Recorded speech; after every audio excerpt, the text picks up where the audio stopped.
काफी विस्तार से पढ़ेंगे। उत्तर प्रदेश पीसीएस के लिए जो हमारे पेन ड्राइव यूजर हैं उनके लिए ये विशेष लेक्चर है, उत्तर प्रदेश की वन संपदा। सबसे जरूरी चीज जो आपको सबसे पहले पढ़नी है वो है भारतीय वन स्थिति रिपोर्ट। इसको अंग्रेजी में कहा जाता है Indian state of forest report 2017। ये अभी अभी 2018 में रिलीज की गई है और ये पूरी कहानी बता देती है कि भारत में और एक विशेष राज्य में किसी भी वन जो है वो पहले से बढ़े हैं या नहीं बढ़े हैं। तो उत्तर प्रदेश वाला जो हिस्सा है इस रिपोर्ट में वो आपके लिए इंपॉर्टेंट है। भारतीय वन सर्वेक्षण द्वारा 2017 में प्रस्तुत ISFR यानी Indian state of forest report के अनुसार उत्तर प्रदेश में कुल अभिलिखित यानी रिकॉर्डेड जो वन क्षेत्र हैं वो है 16,582 वर्ग किलोमीटर। 16,582 वर्ग किलोमीटर, जो कि उत्तर प्रदेश का जो भौगोलिक क्षेत्रफल है उसका 6.88% है।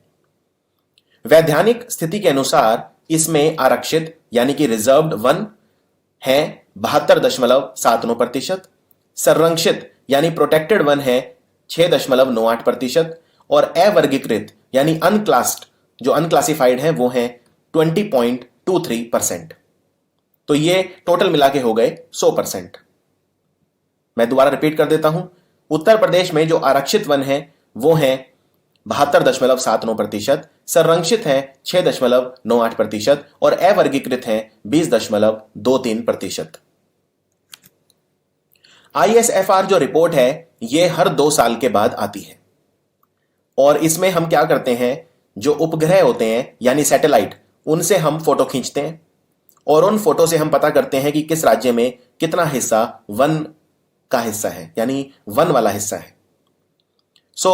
ISFR 2017 के अनुसार अक्टूबर 2015 से दिसंबर 2015 के दौरान के सैटेलाइट आंकड़ों के आधार पर उत्तर प्रदेश का कुल वनावरण वर्ग 14,679 किलोमीटर है। कुल वनावरण वर्ग 14,679 किलोमीटर है, जो कि उत्तर प्रदेश के कुल क्षेत्रफल का 6.09% है। इसमें 2,617 वर्ग किलोमीटर में अति सघन वन, 4,069 वर्ग किलोमीटर में मध्यम सघन वन तथा 7,993 वर्ग किलोमीटर में खुले वन हैं। अति सघन वन मतलब होता है हाई डेंसिटी, जिनकी कैनोपी बहुत डेंस होती है, काफी घने जंगल। मध्यम घने यानी मध्यम सघन वन है 1.69% और 3.32% जो खुले वन है वो है खुले वन। ये मैं आपको बता रहा हूं 6.09% को विभिन्न भागों में बांट के। ISFR 2015 के संशोधित आंकड़ों की तुलना में राज्य में वनावरण में 278 वर्ग किलोमीटर की वृद्धि हुई है। यानी कि उत्तर प्रदेश में जो पिछला रिपोर्ट था 2015 का और अगर हम 2017 का कंपेयर करें तो उत्तर प्रदेश में जो जंगल हैं वो बड़े हैं, 278 वर्ग किलोमीटर की वृद्धि हुई है। उत्तर प्रदेश में वृक्षावरण कुल क्षेत्रफल के 3.08% क्षेत्र यानी 7,442 वर्ग किलोमीटर में है। उत्तर प्रदेश में झाड़ियों का क्षेत्रफल 551 वर्ग किलोमीटर है। झाड़ियां यानी कि स्क्रब्स 0.22%। उत्तर प्रदेश में अधिकतम वनावरण वाला जिला सोनभद्र है। सोनभद्र सबसे ज्यादा फॉरेस्ट कवर है, यहां सबसे ज्यादा वनावरण वाला जिला है सोनभद्र। सोनभद्र जिले का लगभग 37% हिस्सा वन है। यह हिस्सा है लगभग 2,539 वर्ग किलोमीटर। उत्तर प्रदेश में सबसे कम वनावरण वाला जिला है संत रविदास नगर। यहां पे सिर्फ 3 वर्ग किलोमीटर यानी पूरे जिले का सिर्फ 0.3% हिस्सा ही वनावरण वाला है। यह आपको 4 चीजें बताऊंगा जो याद रखनी है। सबसे पहले एकदम लेटेस्ट फिगर है, अधिकतम वन क्षेत्र प्रतिशत वाले 5 जिले कौन से हैं। यहां पे इस शब्द पे नजर डालिए, प्रतिशत। प्रतिशत का मतलब यह होता है कि अगर कोई जिला है उसका क्षेत्रफल 100 है मान लो, तो उसमें कितना प्रतिशत हिस्सा वन है। तो अधिकतम वन क्षेत्र और अधिकतम वन क्षेत्र प्रतिशत में फर्क होता है। सोनभद्र का लगभग 37% हिस्सा वन है, तो सोनभद्र सबसे ज्यादा है, चंदौली दूसरे नंबर पे है, तीसरे नंबर पे पीलीभीत, चौथे पे मिर्जापुर और पांचवें पे चित्रकूट।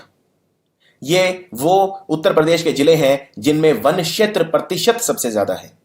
ऐसा जरूर हो सकता है कि कोई नगर हो, मान लो कोई जिला हो जिसमें सोनभद्र का अगर 37% भी है तो उससे भी ज्यादा हो, लेकिन वो उस वाले जिले का अगर प्रतिशत देखें तो कम होगा। इसीलिए मैं बता रहा हूं वन क्षेत्र में और वन क्षेत्र प्रतिशत में फर्क होता है।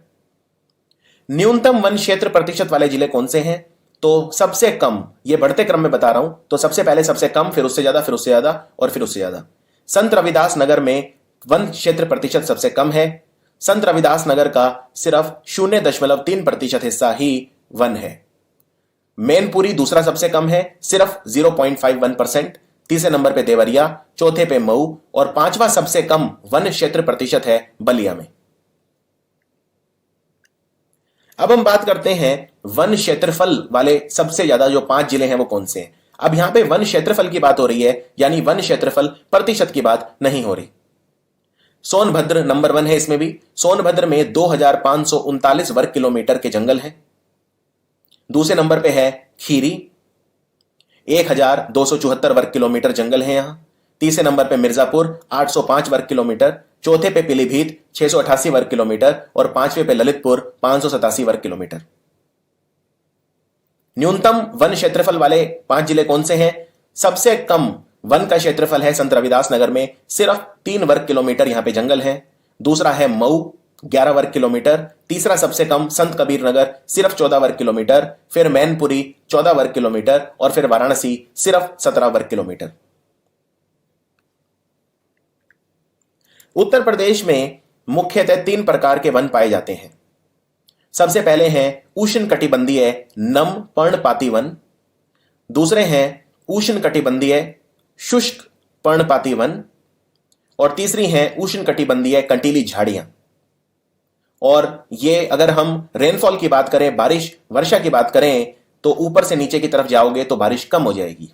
जहां सबसे कम बारिश है वहां कटीली झाड़ियां होंगी, जहां उससे थोड़ी ज्यादा है वहां शुष्क पर्णपाती वन और जहां काफी ज्यादा है वहां उष्णकटिबंधीय नम से ही पता चल रहा है कि ये गीले इलाके हैं, नम पर्णपाती वन।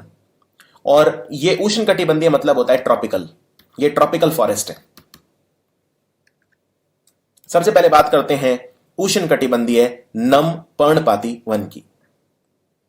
नम पर्णपाती वन उत्तर प्रदेश में वहां पाए जाते हैं जहां पे बारिश काफी ज्यादा है, जैसे भाभर तराई वाला इलाका है जो, जहां पे 100 से 150 सेंटीमीटर बारिश होती है कम से कम।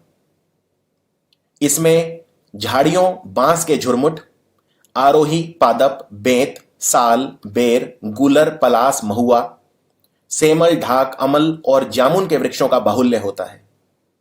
सबसे ज्यादा जो आपको याद रखने हैं इसमें वो है साल, बेर, जामुन, महुआ और पलाश का पेड़।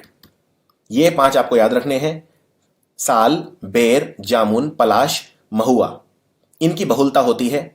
इसके अतिरिक्त शीशम भी यहां पे पाया जाता है, इमली भी यहां पे पाई जाती है।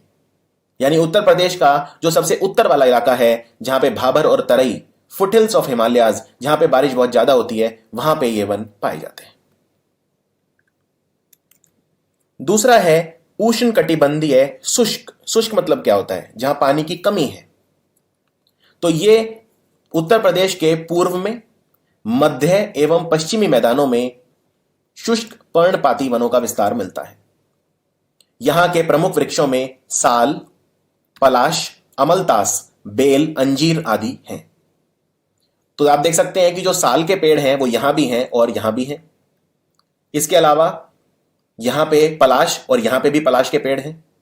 उष्णकटिबंधीय नम और शुष्क दोनों जगह पे मिलते हैं साल और पलाश के पेड़, लेकिन अमलतास और अंजीर ये शुष्क पर्णपाती वनों में मिलते हैं। अब बात करते हैं जहां कटीली झाड़ियां हैं, यानी उष्णकटिबंधीय कंटीली झाड़ियां।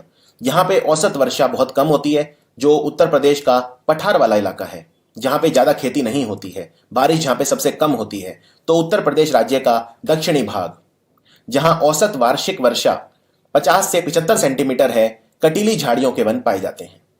इनमें आपको अकासिया एक मरुस्थली पौधा है, कंटीला पौधा है, कंटीले लेग्यूम, यूफबिरियास, फुलाई, कत्था, धमन, रेंझा, थौर और नीम आदि के वृक्ष मिलते हैं। ये सब ज्यादातर कटीले जो हैं वो पेड़ मिलते हैं। आपको बता दूं, जो पेड़ मरुस्थली इलाकों में उगते हैं या ऐसी जगह पे उगते हैं जहां पानी की कमी बहुत ज्यादा होती है, वहां पे जो पेड़ हैं उनकी जड़ें बहुत गहरी होती हैं। क्योंकि गहरी इसलिए होती हैं क्योंकि पानी आसानी से नहीं मिलता है, तो जड़ें काफी नीचे तक जाती हैं जमीन में, जिससे उन्हें पानी मिल सके, नमी मिल सके। इन वृक्षों से राल और गोंद प्राप्त होता है। इन वनों के वृक्षों की जो ऊंचाई है वो बहुत ही कम होती है, 5 से 10 मीटर सिर्फ। वृक्षों की जड़ें लंबी और मोटी होती हैं। लंबी क्यों होती हैं? पानी की कमी होती है तो जड़ें काफी लंबी होती हैं। और उसके तने और पत्तियां गांठदार होते हैं, जिनमें अंदर की नमी बाहर निकल पाती है। जिससे अंदर की नमी बाहर निकल पाती है तो उनके तने और पत्तियां जो है वो गांठदार होते हैं। वनों का अगर हम प्रशासनिक विभाजन देखें उत्तर प्रदेश में, तो प्रशासनिक दृष्टि से एडमिनिस्ट्रेटिव अगर हम उसको सेग्रीगेट करें तो संपूर्ण वन क्षेत्र को 6 वर्गों में वर्गीकृत किया गया है, जो इस प्रकार है। सबसे पहले आरक्षित वन। ऐसे वनों में पर्यावरणीय, भूमि संरक्षण तथा वन्यजीव संरक्षण संबंधी संवेदनशीलता के कारण संग्रहण, कटाई और पशु चराई क्रियाएं पूर्णतः प्रतिबंधित होती हैं। आप इनमें पशु नहीं चरा सकते, पेड़ों को काट नहीं सकते और उनका संग्रहण भी नहीं कर सकते। ये वन जो होते हैं आरक्षित वन, ये पूर्णतः राज्य नियंत्रण में रहते हैं। दूसरे हैं संरक्षित वन। संरक्षित वनों में भी सरकारी नियंत्रण होता है पूरी तरह से, लेकिन आरक्षित वनों की तरह इसमें स्थानीय निवासियों को पशु चराने तथा लकड़ी काटने पर प्रतिबंध नहीं होता। यानी संरक्षित वनों में आप लकड़ी काट सकते हैं और पशु भी चरा सकते हैं।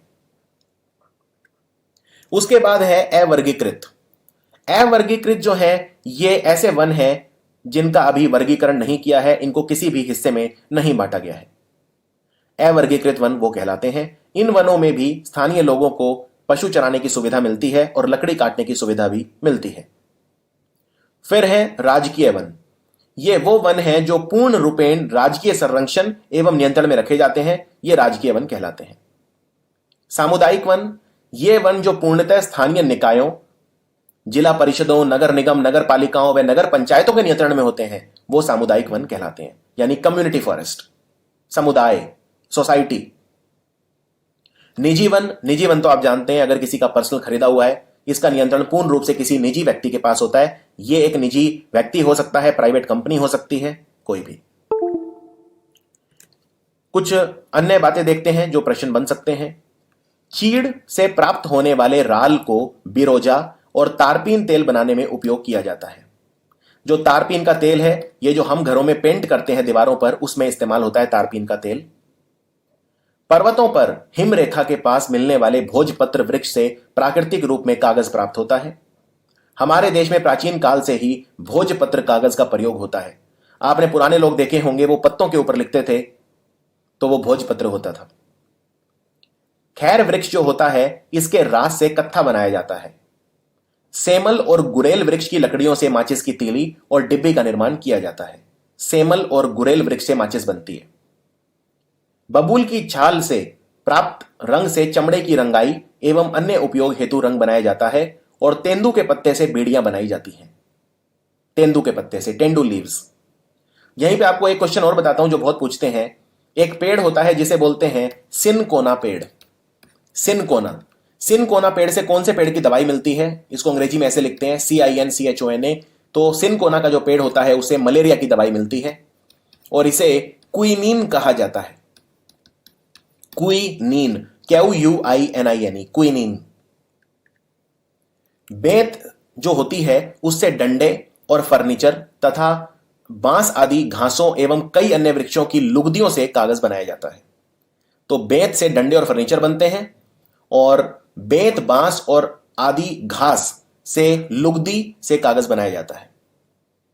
साखू और महुए के पत्ते से पत्तल एवं दोनों बनाए जाते हैं। रबड़ वृक्ष के रस से रबड़ तथा ताड़ एवं खजूर के पस से ताड़ी प्राप्त किया जाता है। रेलवे लाइन के स्लीपरों और इमारती लकड़ी के रूप में साल, चीड़, देवदार और सागौन वृक्षों का उपयोग किया जाता है। उत्तर प्रदेश में लगभग 1000 प्रकार के वृक्ष पाए जाते हैं, जिनसे लकड़ियां प्राप्त होती हैं। गंगा के मैदानी भाग में लगभग 200 प्रकार की घास पाई जाती है। उत्तर प्रदेश का जो तराई वाला क्षेत्र है उसमें अगर मैं बात करूं तो रोवुल्फिया सर्पेंटिना, वायोला सर्पेंस, पोडोफाइलम, हेक्सेंड्रम तथा एफेकेरा गेरारडियन नामक औषधीय पौधे पाए जाते हैं। औषधीय पौधे होते हैं जिन्हें हम दवाई के रूप में इस्तेमाल कर सकते हैं। उत्तर प्रदेश के बुंदेलखंड और बागेलखंड क्षेत्रों में मुख्यतः डाक, सागौन, महुआ, सलाई, चिरौंजी तथा तेंदू के वृक्ष पाए जाते हैं। उत्तर प्रदेश वन निगम की बात करते हैं। उत्तर प्रदेश के वनों के अपेक्षाकृत अधिक प्रभावी संरक्षण, विकास तथा वनोपज के वैज्ञानिक विदोहन के लिए स्थानीय प्राधिकरण के रूप में उत्तर प्रदेश वन निगम अधिनियम 1974 के अंतर्गत यानी Uttar Pradesh forest corporation act of 1974 के तहत 25 नवंबर 1974 को उत्तर प्रदेश वन निगम की स्थापना हुई।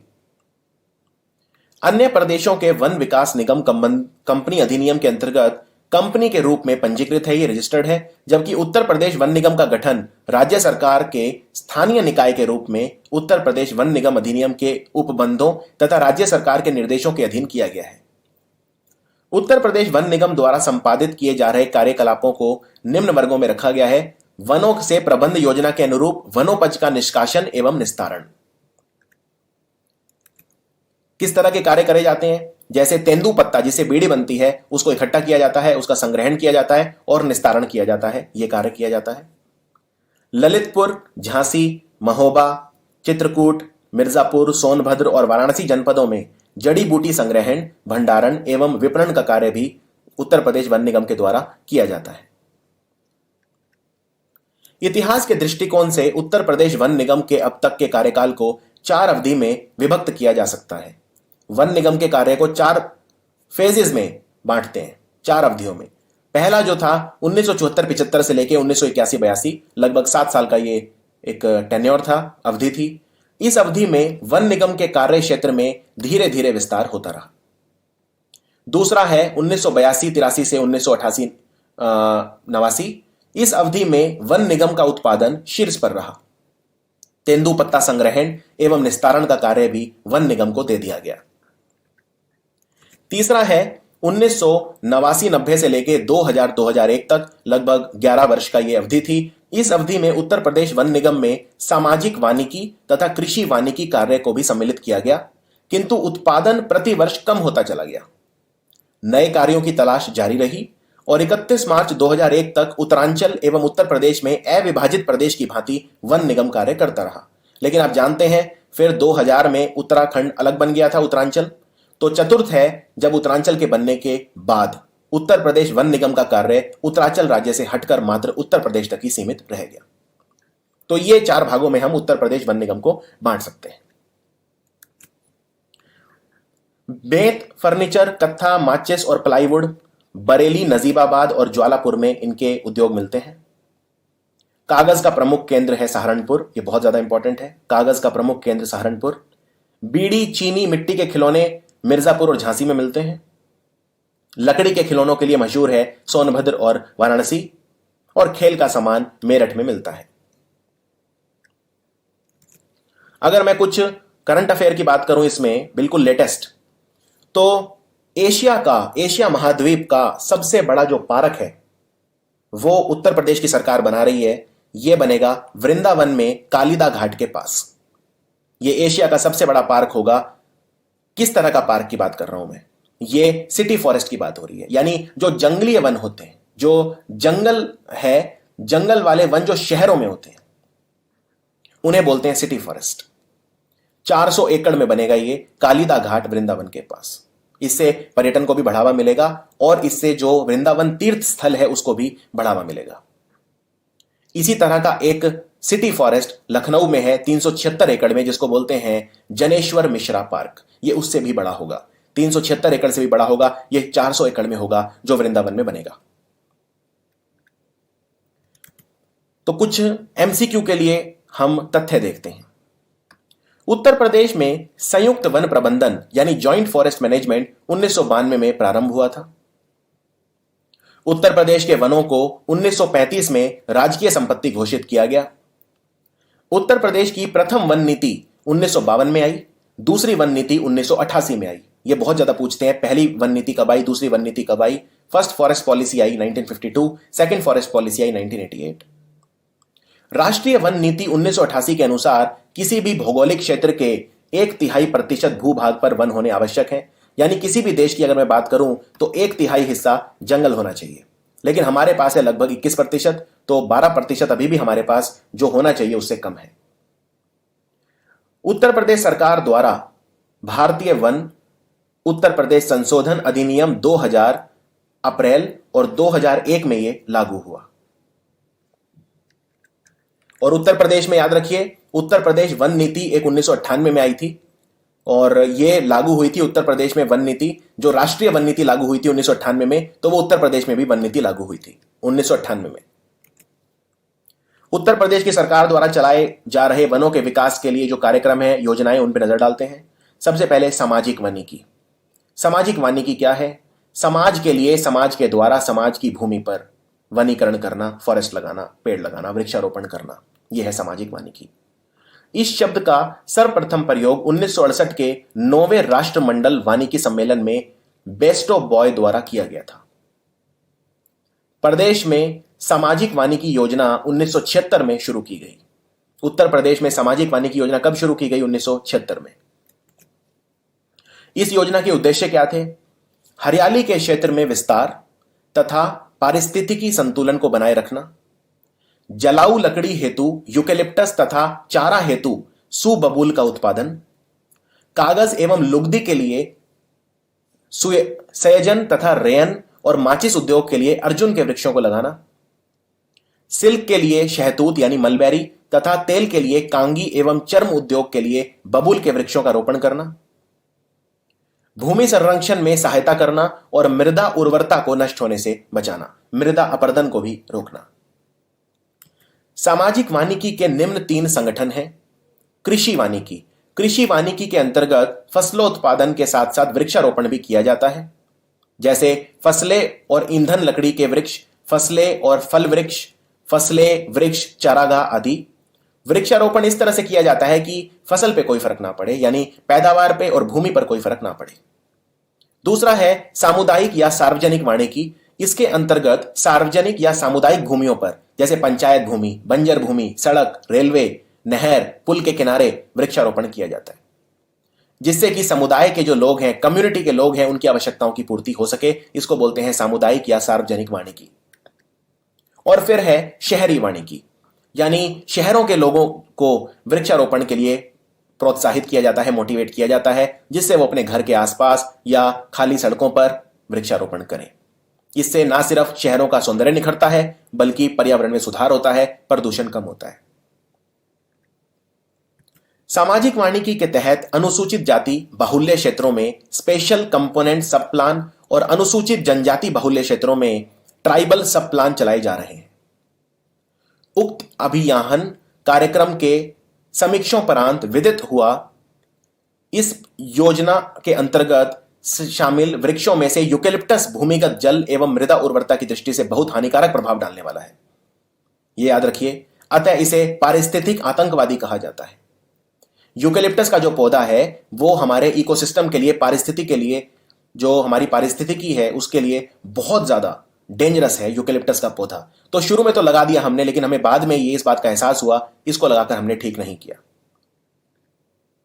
ऑपरेशन ग्रीन योजना बहुत पूछी जाती है एग्जाम में, कब शुरू हुई? ऑपरेशन ग्रीन योजना वृक्षारोपण में वृद्धि के लिए 1 जुलाई 2001 में शुरू की गई। इस योजना में जन सामान्य, विभिन्न सरकारी विभाग, विद्यालयों तथा निजी संस्थानों के सहयोग से वृक्षारोपण कार्य कराया गया। 11वीं पंचवर्षीय योजना के तहत वर्ष 2007 और 2008 से राज्य में हरितिमा विस्तार व चेतना केंद्रों, वन पार्कों के अपग्रेडेशन, जीर्णोद्धार हेतु पुनः ऑपरेशन ग्रीन शुरू किया गया था 11वीं पंचवर्षीय योजना के तहत। उत्तर प्रदेश वानिकी परियोजना उत्तर प्रदेश में विश्व बैंक की सहायता से, इसके लिए जो ऋण दिया विश्व बैंक ने दिया, उत्तर प्रदेश वानिकी परियोजना 19 मार्च 1998 से शुरू की गई। इस योजना के तहत इको डेवलपमेंट के अंतर्गत दूधवा राष्ट्रीय उद्यान, राष्ट्रीय चंबल वन्यजीव विहार के समीपस्थ 40 गांवों में पहली बार सहभागिता के आधार पर माइक्रो प्लान तैयार करके डेवलपमेंट समितियों के द्वारा क्रियान्वयन आरंभ किया गया। दुधवा राष्ट्रीय उद्यान और राष्ट्रीय चंबल वन्य जीव विहार के समीप 40 गांव में उत्तर प्रदेश वानिकी परियोजना। हाईटेक नर्सरी योजना। उत्तर प्रदेश में वन क्षेत्र को बढ़ाने के लिए इस योजना के अंतर्गत बरेली, पीलीभीत, बिजनौर, मेरठ, बदायूं और सहारनपुर जिलों में हाईटेक नर्सरी विकसित करने का कार्य शुरू किया गया है। सहभागी वन प्रबंधन। जापान सरकार के सहयोग से जुलाई 2010 से उत्तर प्रदेश के तराई, विंध्या और बुंदेलखंड के 16 जिलों के अंतर्गत आने वाले 20 वन प्रभागों में उत्तर प्रदेश सहभागी वन प्रबंधन एवं निर्धनता उन्मूलन परियोजनाएं चलाई जा रही हैं। इसके तहत वनों के किनारे बसे गांवों में संयुक्त वन प्रबंधन समितियों का गठन कर उनसे पौधारोपण कराने, वनोपज से ग्रामीणों की आय बढ़ाने, उन्हें ऋण मुहैया कराने, मृदा संरक्षण करने, वनों को काटने व आग से बचाने आदि कार्य कराए जाते हैं। इसकी मॉनिटरिंग ग्लोबल पोजिशनिंग सिस्टम के तहत की जाती है। और आपको यह बहुत इंपॉर्टेंट चीज बता दूं कि इस परियोजना के तहत, यानी कि जो हमारी सहभागी वन प्रबंधन है, इस परियोजना के तहत सोनभद्र का बेलहत्ती गांव यह प्रदेश का पहला ग्राम वन घोषित किया गया है। यह बहुत इंपॉर्टेंट सवाल है। बेलहत्ती गांव है सोनभद्र में, यह पहला ग्राम वन घोषित किया गया। वृक्षारोपण विस्तार योजना। उत्तर प्रदेश के चयनित 48 जिलों में यह योजना 2007-08 से चलाई जा रही है। इसके तहत ग्राम समाज, वन विभाग व पटरी के किनारे की भूमि पर वृक्षारोपण कराया जाना है। वृक्ष बंधु पुरस्कार योजना, यह भी 2007-08 से चलाई जा रही है। इसमें वृक्षारोपण व वन्य जीव संरक्षण को बढ़ावा देना है और जो भी ऐसा करेंगे तो नागरिक या संस्थान उन्हें पुरस्कृत किया जाएगा। वीर अब्दुल हमीद, ये परमवीर चक्र विजेता है अब्दुल हमीद, तो वीर अब्दुल हमीद वन वन्य जीव एवं पर्यावरण संरक्षण पुरस्कार योजना यह भी चलाई जा रही है 2012-13 से। और इसके तहत प्रत्येक वर्ष किसी एक चयनित व्यक्ति को 1 लाख तथा किसी एक चयनित संगठन को 2 लाख रुपए के पुरस्कार व स्मृति चिन्ह देकर सम्मानित किया जाता है। वन महोत्सव, तो यह तो केंद्र सरकार द्वारा चलाया जा रहा है। 1952 के वन नीति के तहत 1952 से देश में तथा प्रदेश में, उत्तर प्रदेश में वन महोत्सव मनाया जाता है। इसका जो विषय है वो है वृक्ष का अर्थ जल है, जल का अर्थ रोटी है और रोटी ही जीवन है। ईंधन एवं चारा प्रोजेक्ट। उत्तर प्रदेश की सरकार और केंद्र सरकार बराबर बराबर सहयोग से, यानी 50-50 पैसा खर्च करके ये 1990-91 से योजना चलाई जा रही है। इस योजना का मूल उद्देश्य ग्रामीण लोगों को ईंधन एवं चारा वाले वृक्षों के रोपण हेतु प्रोत्साहित एवं सहायता करना है। एक चीज आप नोटिस करेंगे, जितनी भी योजनाएं हैं सब में सेम ही चीज है, वृक्ष लगाना, वृक्षों को कटने से रोकना इत्यादि। तो आपको याद रखना है कितने जिलों में चलाई जा रही है या अतिरिक्त तथ्य किस योजना में क्या हो रहा है, सब में सेम ही काम होता है। या फिर यह भी पूछ सकते हैं कि किसी पर्टिकुलर योजना में पैसा कौन दे रहा है। जैसे for example integrated forest protection scheme में जो केंद्र सरकार है वो 75% धन देती है और 25% धन देती है राज्य की सरकार। ये वनों को अग्नि व चोरों से सुरक्षा देने के लिए ये किया गया है। तो ये योजना चलाई गई, इंटीग्रेटेड फॉरेस्ट प्रोटेक्शन स्कीम। हरित पट्टी योजना, जो हरित पट्टी होती है ये ध्वनि प्रदूषण को भी नियंत्रित करती है। तो उत्तर प्रदेश में सार्वजनिक स्थलों पर वन रोपण संबंधी यह योजना 2012-13 से चलाई जा रही है। इस योजना के तहत सार्वजनिक स्थलों पर शीशम, अमलतास, गुलमोहर, सीरस, आम, चितवन, पीपल, पाकड़, कचनार, इमली, बेल, महुआ, बरगद, कंजी आदि के पेड़ लगाए जाते हैं। हरित पट्टी योजना। टोटल फॉरेस्ट कवर योजना उत्तर प्रदेश के 6 जिलों में लखनऊ, उन्नाव, कन्नौज, मैनपुरी, इटावा और बदायूं जिलों में पूर्ण रूप से इनको हरा भरा बनाने के लिए 2014-15 से योजना चलाई जा रही है। इसका नाम है टोटल फॉरेस्ट कवर योजना।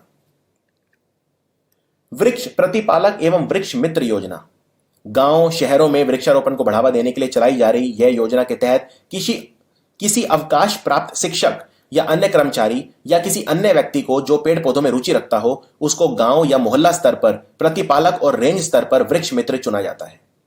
याद रखिए, किसी शिक्षक या कर्मचारी को जो पेड़ पौधों में रुचि रखता है उसे वृक्ष मित्र चुना जाता है। और प्रतिपालक और वृक्ष मित्र अपने अपने स्तर पर वृक्षारोपण को प्रोत्साहित करने के लिए नई योजनाएं बनाने का और वृक्षों की देखरेख का कार्य करते हैं, सूचना देने और परामर्श देने का कार्य भी करते हैं। तो ग्राम या मोहल्ला स्तर पर प्रतिपालक या रेंज स्तर पर वृक्ष मित्र चुना जाता है किसी भी शिक्षक को या सरकारी कर्मचारी को। वन नर्सरी केंद्र, वन विभाग के नियंत्रण में उत्तर प्रदेश में अब तक 193 किसान नर्सरी, 3433 स्कूल नर्सरी स्थापित किए जा चुके हैं। ये फिगर चेंज होता रहता है हर रोज, तो ये आपको डाटा याद रखने की जरूरत नहीं है।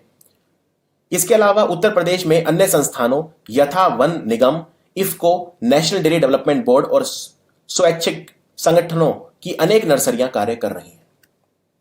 समग्र वन विकास योजना, इसके अंतर्गत कई कार्यक्रम हैं जो इस प्रकार है। सबसे पहला, औद्योगिक एवं पल्पवुड वृक्षारोपण। पल्पवुड, लकड़ी के लिए। इसके तहत काष्ठ आधारित उद्योगों जैसे माचिस, प्लाईवुड, हार्डबोर्ड और फर्नीचर आदि की आवश्यकताओं को पूरा करने के लिए गुलेट, सेमल, खैर, अमलतास, अखरोट आदि वृक्षों का रोपण किया जाता है।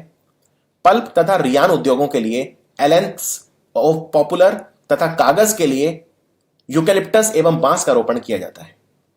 ईंधन के लिए अगर बात करें तो उत्तर प्रदेश के मैदानी भाग में वनों की न्यूनता के कारण लोग गोबर के कंडों का उपयोग करते हैं, जो कि खाद का अच्छा साधन है।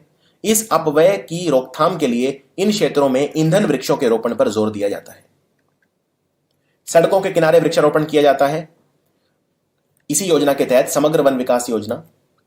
राजकीय पथों को छायादार और सुंदर बनाने तथा पर्यावरण सुधार के लिए सड़कों के किनारे वृक्षारोपण किए जाते हैं। बीहड़ों का वनीकरण, यह बहुत इंपॉर्टेंट है। बीहड़ उत्तर प्रदेश में आगरा, इटावा और मैनपुरी, जालौन आदि जिलों के वो क्षेत्र जो यमुना, चंबल और बेतवा की सहायक नदियों के किनारे पड़ते हैं, उनमें भू क्षरण की समस्या अत्यंत गंभीर है। अतः नदियों के जलागम क्षेत्रों में वृक्षारोपण तथा भूमि संरक्षण संबंधी कार्य किए जाते हैं, तो बीहड़ों का वनीकरण किया जाता है। रामगंगा घाटी क्षेत्र योजना, रामगंगा के जलागम क्षेत्रों में भूमि संरक्षण, चरागाह विकास और वृक्षारोपण के कार्यक्रम वन विभाग द्वारा चलाए जा रहे हैं। यह था पूरा वीडियो उत्तर प्रदेश की वन संपदा का।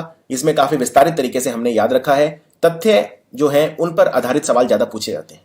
जैसे अभी ये पूछेंगे आपसे, उत्तर प्रदेश में सबसे ज्यादा जो है वो वन कहाँ है, या वन का प्रतिशत कहाँ है, सबसे कम कहाँ है, दूसरे नंबर पे सबसे कम, तीसरे नंबर पे सबसे कम, सबसे ज्यादा, इस तरह के सवाल आते हैं। या फिर जो कई योजनाएं चलाई जा रही हैं उनसे रिलेटेड सवाल पूछ सकते हैं। कोई अगर विशेष जगह है उस पर से सवाल पूछ सकते हैं। तो इस तरह के सवाल जो है हम कवर करेंगे। एक कोई एमसीक्यू वगैरह के जो हम वीडियो बनाएंगे उनमें कवर करेंगे, और उनमें आपकी इससे प्रैक्टिस भी अच्छी हो जाएगी।